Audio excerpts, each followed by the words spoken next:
All right, so I'm Hamza. I'm a web developer and a gamer. And I'm going to tell you about gamifying your games. And so I'm going to start with telling you what that is.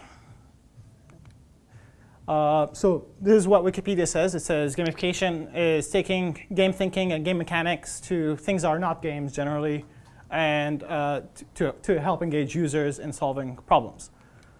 So what game mechanics are they talking about? Generally, they're talking about giving real-time feedback on your progress, your achievements, mastery. So in a game, that would be like leveling up or getting points and seeing that in real time.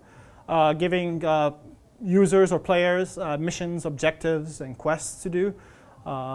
Having public recognition, cooperation, competition. So you might have something like high scores or leaderboards, and that doesn't have to be just for games. And having points or rewards or punishments for completing or certain things or doing something that's bad. So gamification has been around for a very, very, very long time. Some examples would be like subway stamps. If you get 10, you get 1 free. Air miles. If you buy a ton of fly a lot, you get eventually a free flight or part of free flight. Cashback cards are cards where every time you spend money, you get say 10%, and you can spend that later.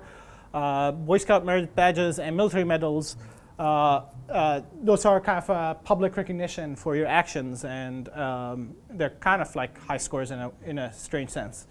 And now these are kind of under 2 categories. Extrinsic rewards, these are things that you get that are tangible. So the first 3 are under that category, where a subway stamp is, for 10 subway stamps you get an actual sandwich. Whereas a merit badge, you are getting something tangible kind of, but it's not really about that thing. It's about what it represents, that you've completed something, did something amazingly well, or in the military you sacrificed something or something along those lines.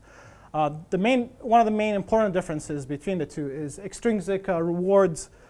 They don't necessarily garner loyalty. So if another sandwich place had a similar system where they had 5 stamps and you get a sandwich, I might switch to go to Subway. Whereas if I'm in the military and I have a medal, and then this other military has some cooler medals, I'm not going to switch countries and go fight for them. So gamification is also in the big companies, enterprise companies. So Chiquita had this big game campaign where individual players would can get badges for doing certain things.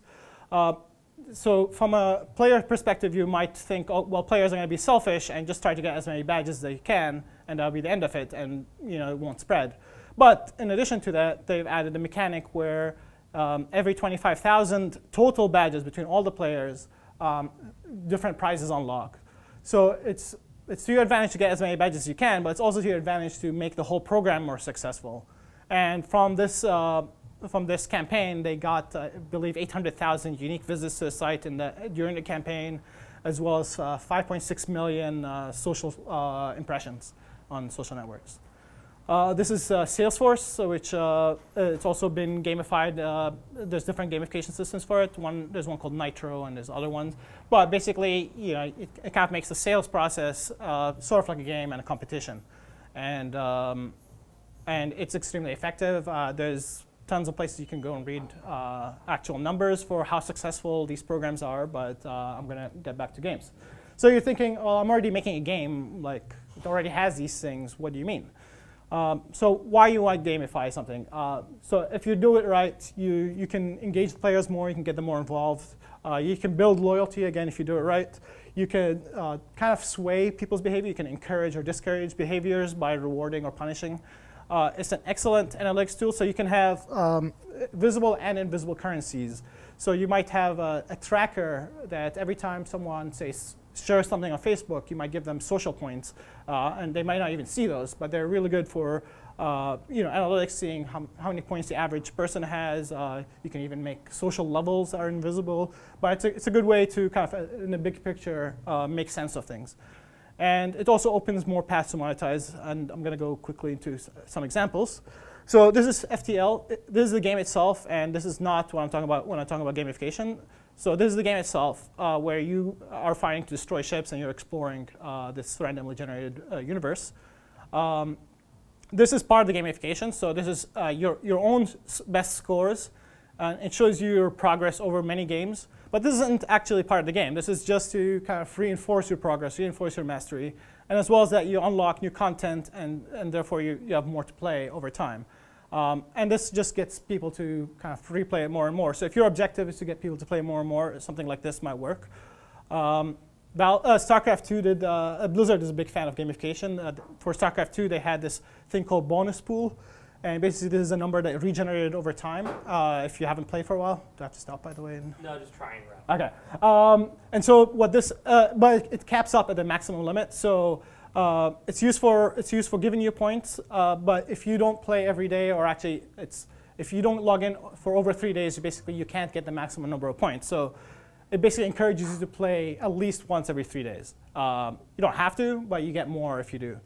Hearthstone had gold as well as dust, and you can see it kind of makes it obvious how to monetize it. So $1.99 is worth 150 gold in this situation. Here it's worth some vague number based on that transaction, but it's yeah.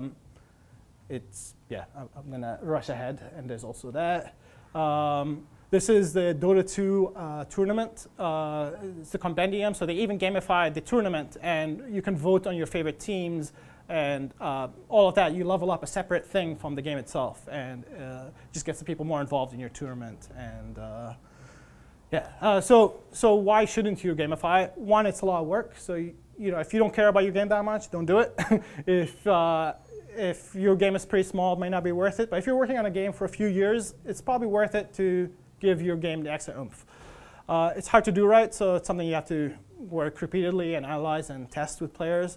It can break immersion, so if you have an immersive shooter and you have like plus 5 XP or plus 100 XP, it can take you out of the experience.